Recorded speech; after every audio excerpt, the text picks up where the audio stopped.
Hello, my friends. Thank you for tuning in to another episode of Weird Mythic Podcast. This episode, I'm going to be talking about a man who may or may not have been, a vampire. A vampire episode. A man who lived in the 1700s, then reappeared in the 1900s on two different continents.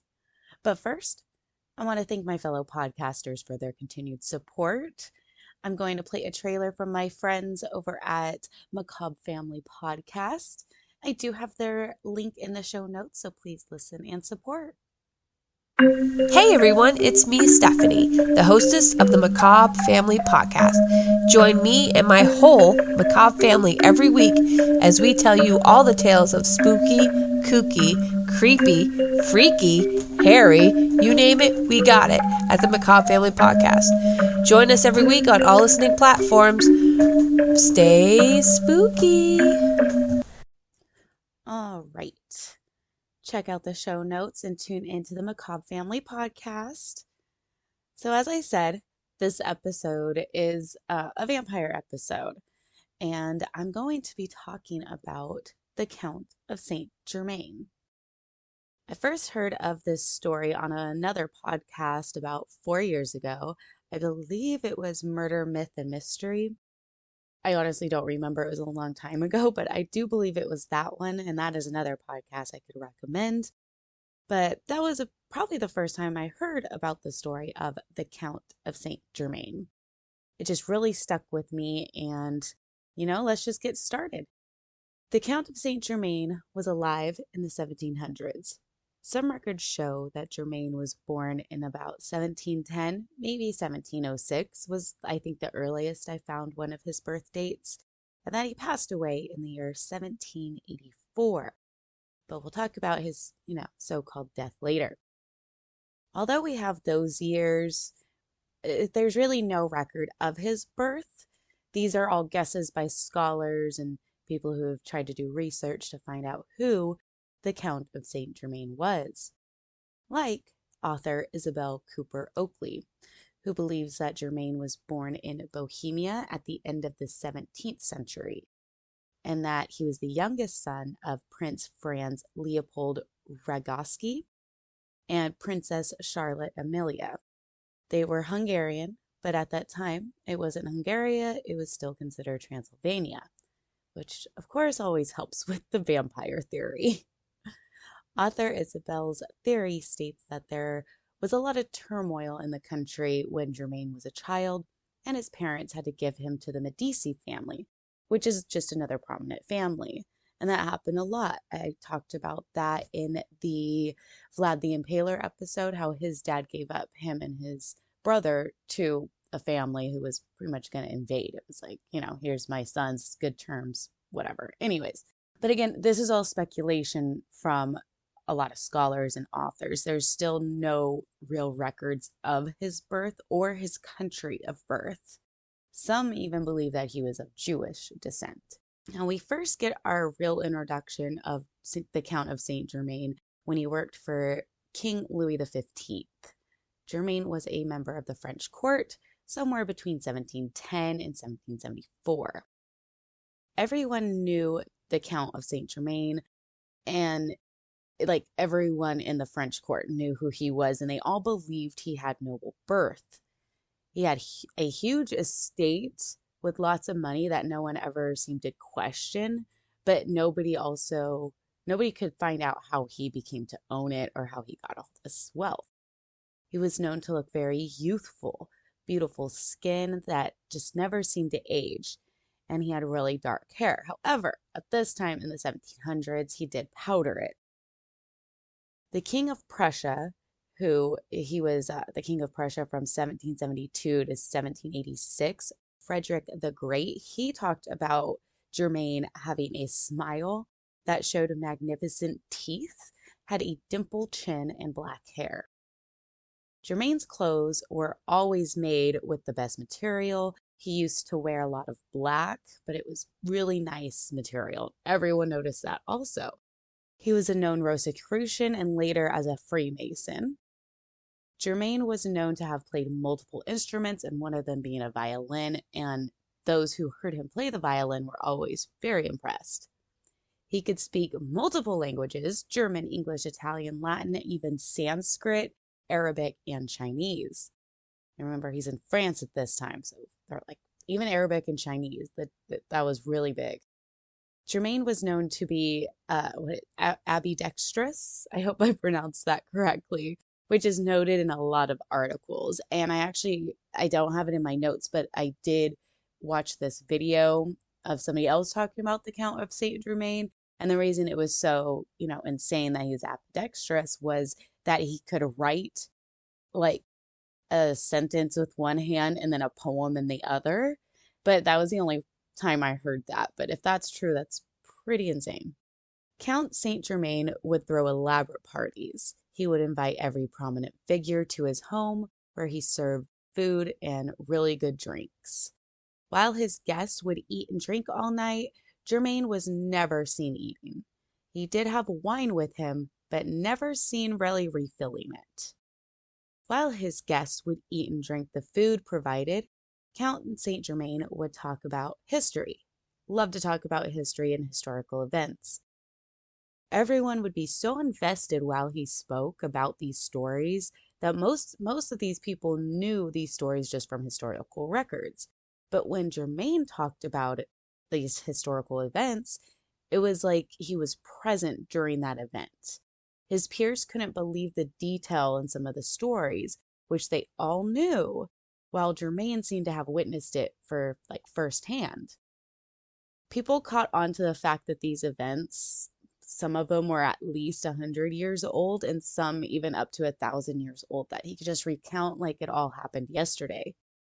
My favorite thing, however, about the Count of Saint Germain is that he was a well-known alchemist. King Louis XV said that Germain was able to remove imperfections from the stones that were on his own crown.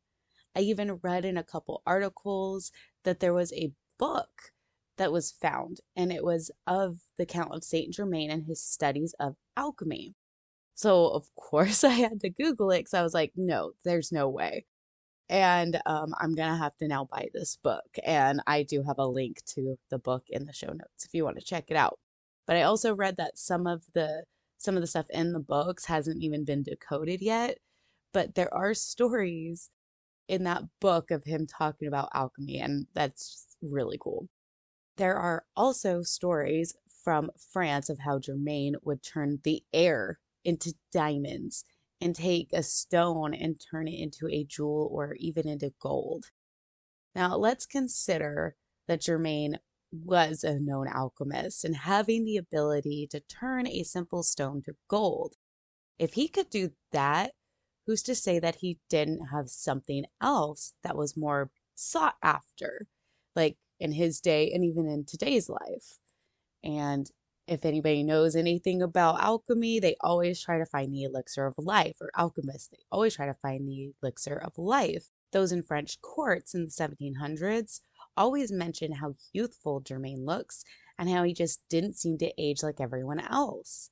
There is even more than one rumor about how the Count of Saint Germain having the elixir of life and that he would actually live forever. There was a lot of rumors of him having this. The fact that he's an alchemist just actually kind of not proves it, but, just buys more into it. Those around him in France certainly believed that he had some sort of anti-aging magic. Germain would have conversations with some that he knew Cleopatra, and even though she had passed away 500 years before them, he knew her. According to Madame de Pompadour, who was a member of the French court from 1745 to 1751, and was actually like the head mistress, like the main side chick to King Louis XV, actually. She claimed that Germain had the secrets of eternal youth, that he told her about not only knowing Cleopatra, but that Germain went back even further. She claimed that Germain knew the Queen of Sheba, who the Queen of Sheba is in the Hebrew Bible, and she brought gifts to the King Solomon in 930 BCE. Okay, Just saying. It's a long time ago, even in the 1700s. At a party that Madame de Pompadour was throwing one evening, she had invited the Count. Many others were at the party, including Countess von Georgi, who was very excited to see the Count because she had known him over 10 years ago and hadn't seen him in a long time. Obviously.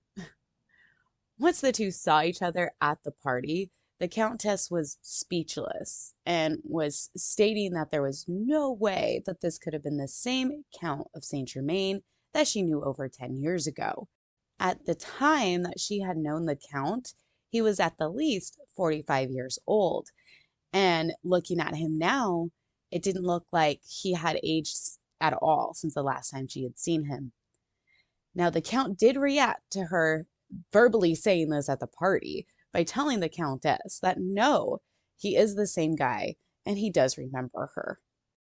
To add to the Count of Saint Germain's mystery, some even rumored that he was a spy, that Germain wasn't even his real name, and only the king actually knew his real name, King Louis XV. Author Horace Walpole wrote about Germain being a Jacobite spy and was even arrested but then released in London in 1743. Then in 1748, Germain was on a mission for King Louis XV. They didn't specify what that mission was, but it just kind of adds to the whole spy thing. Walpole also wrote that Germain lived in London for 2 years and then moved to Russia in 1762. Germain was part of the plot against Tsar Peter III to put Catherine II on the Russian throne. After Russia, Germain went to Germany, where he helped to build the Freemasons. Germain was in France from 1770 to 1774. After all of that, apparently. Now, Germain did have a lot of aliases, which only adds to the spy theory. And I'm gonna try to get through these names, so please bear with me, guys. So one of his aliases was Marquis de Montferrat, and they were like rulers of a territory that I think was near Venice in like 950 CE. Marquis is the name, but the territory is Marquises, so I'm not sure. But if it's an alias, it's going to be hard to really pinpoint where people are from, right? Another alias was Comte Bellemare, which Comte means count. Bellemare is like a French name, Normandy, and then he went by Chevalier Schoening, which is North German. Then he also went by Count Weldon, which is Irish, but the Weldon part is actually origin in the 14th century. So it wasn't even a popular name in the 1700s. He also went by Comte Saltykov, which is a Russian name and was actually, as I kept like kind of Googling these names, was a noble family that I was able to see. I think it went back to like 1240. So it's a very old family that, again, in the 1700s might have been noble in the 1200s, but probably not so much in the 1700s, but still. He also went by an Italian name, Manuel Doria, went by another Russian name, Graf Zatsky. He also went by Prince Ragovsky, which, as I mentioned earlier, was that author mentioned that he was related to him. So the fact that he did go by a similar name, which was also Hungarian, I mean, kind of feeds into that theory. Now, at the end of his life, he claimed to be the Prince Francis II Rakovsky of Transylvania, which was in the 1600s. But I didn't read that in a lot of places, so I'm not sure if he actually claimed to be the son of him. Germain didn't really claim to be the son of anybody, just that one, maybe 2 articles, but not a whole lot, honestly. And when we get to his death, you'll see why I'm like, I don't think he claimed to be anybody, really. Others who claim to have known the Count of Saint Germain are the French historian philosopher Voltaire and the Italian adventurer Casanova, who claimed that Germain told him and told others that he was over 300 years old. The 4th Earl of Oxford had this to say about the Count of Saint Germain, and it's just a great description of the mystery around him. So, quote, "An odd man who goes by the name of Comte Saint Germain. He had been here these 2 years, and will not tell who he is or whence, but professes that he does not go by his right name. He sings, plays on the violin wonderfully, composes, is mad, and not very sensible. He is called an Italian, a Spaniard, a Pole, a somebody that married a great fortune in Mexico and ran away with her jewels to Constantinople, a priest, a fiddler, a vast nobleman. The Prince of Wales has had unsatiated curiosity about him, but in vain." Unquote. Great fucking description. The claim of Germain having had a Mexican wife who he stole from and was able to be part of the French court is just amazing.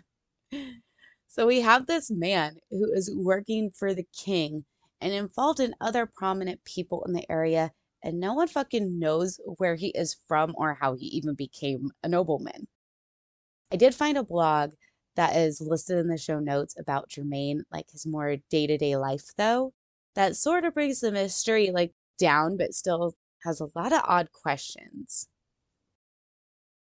According to this blog, Germain did eat food, just not in front of his guests. He ate oatmeal, only the white meat of chicken, and would drink wine. Germain also had 2, sometimes 4 people with him at all times. These people were not part of the French court or his family. He had 2 people to help him with transportation, and the other 2 would help Germain with like running errands. This blog does mention that Germain had the staff of Moses also, and that he could detect if paintings were fake. I do have the link to that blog in the show notes. Now, it was said that near the end of his life, Count Saint Germain did live in a castle in Germany, where he was really close with the Prince Hesse, Hesse. Hesse, I'm not sure. The rumor is that Germain passed away on the estate of Prince Charles in 1784. There was a funeral held, but many believed it was a mock funeral. There are no details on how Germain died, not saying like he got sick or somebody killed him, nothing, just died that day. Only one document that they can find, and it was written by a priest on behalf of King Louis XV, just stating that Germain died in 1784, but no month, no day, just that year. However, Germain, of course, was seen after 1784. Queen Marie Antoinette claimed to have seen him years after his death. There were many sightings of Germain in Paris 5 years after his death. Germain was seen in 1786 at a conference with the Empress of Russia. So after the sighting of him with the Empress of Russia in the late 1700s, there's not a whole lot mentioned about him. Just kind of people saying, no, he's still alive. No, I saw him here, but nothing really concrete. The next real sightings actually happened here in the United States, in New Orleans to be specific. However, this man didn't say he was exactly the Count of Saint Germain, but he did go by Jacque Saint Germain. Now let's go ahead and dive into Jacque and see if him and the Count possibly the same person. So in the early 1900s, I heard everything from 1903 to 1906, so I'm just going to say early 1900s.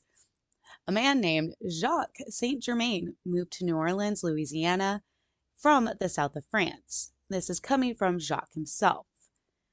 This seemingly prominent man lived on 1039 Royal Street. I could not find what Jacque's occupation was. However, he always threw lavish parties. Great parties at his home where he would provide the best food and drinks for his neighbors and the women he invited over. He loved to be in the French Quarter and met many locals while at the nightclubs and bars there. Although he had the best food in the area catered to his home for the guests, Jacques himself was never seen indulging in the food, just sipping on his wine. Jacques would talk about his travels in France, Italy, Africa, and Egypt, which just so happened to be the same languages that the Count spoke, if you remember from earlier. He also loved history and would talk about historical events with such detail that it seemed like he had been there himself. The guests in his home would become confused while he would talk about events that happened over 100 years ago with such detail. The people in New Orleans were a little more like, what? No, it sounds like you've been there. Mystery and rumors surrounding where Jacques Saint Germain came from and who he was or who his family was had started in New Orleans. Jacques did claim to his neighbors and his friends that he was actually a relative of Count Saint Germain, and that the Count Saint Germain was the same one who served King Louis XV. And everyone was like, okay. So once that information came out from Jacques himself, many around him noticed that he actually looked identical to his ancestor, Count Saint Germain. If it wasn't for a painting of the Count, people might not have commented on how similar the men actually looked. Yeah, there is only one actual drawing of the Count Saint Germain, and it will be on social media platforms. After this connection was made, and Jacques also just claiming to be the Count, or claiming that the Count was his ancestor, even in the 1900s, rumors were being made that Jacques is Count Saint Germain. Jacques heard these rumors but never corrected anyone and never denied any of the allegations. He looked just as young as the Count did in the painting.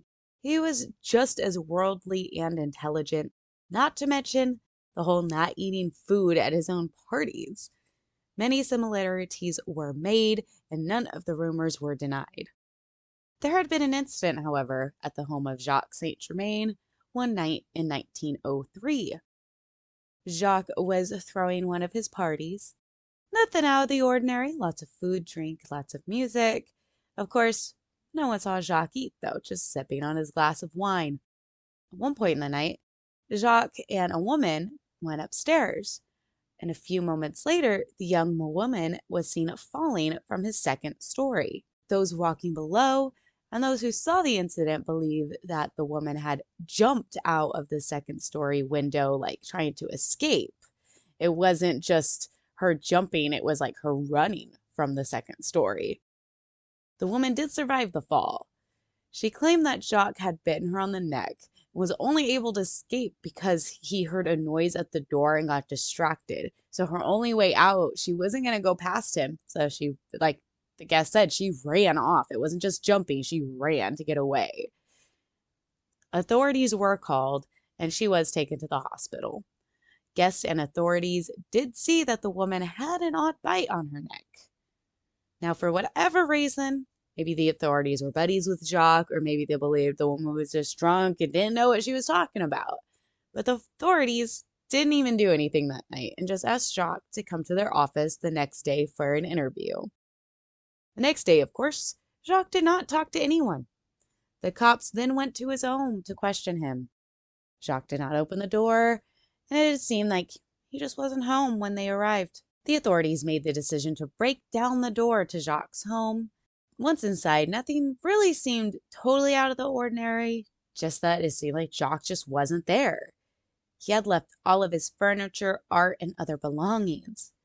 When entering his bedroom, however, the authorities found old clothing. And not just old, dude, you should get some new clothes. The clothing that they found were from a totally different century. They had noticed that there was no food in the home, no utensils for eating or cooking. What was of the most interest were these opened wine bottles that seemed to have the cork placed back into them. Upon further inspection into the contents of the wine bottles, it was found that the liquid inside was a mix of wine and human blood. Now, I do question on how they knew it was specifically human blood because there was no type of technology to know if it was human or not.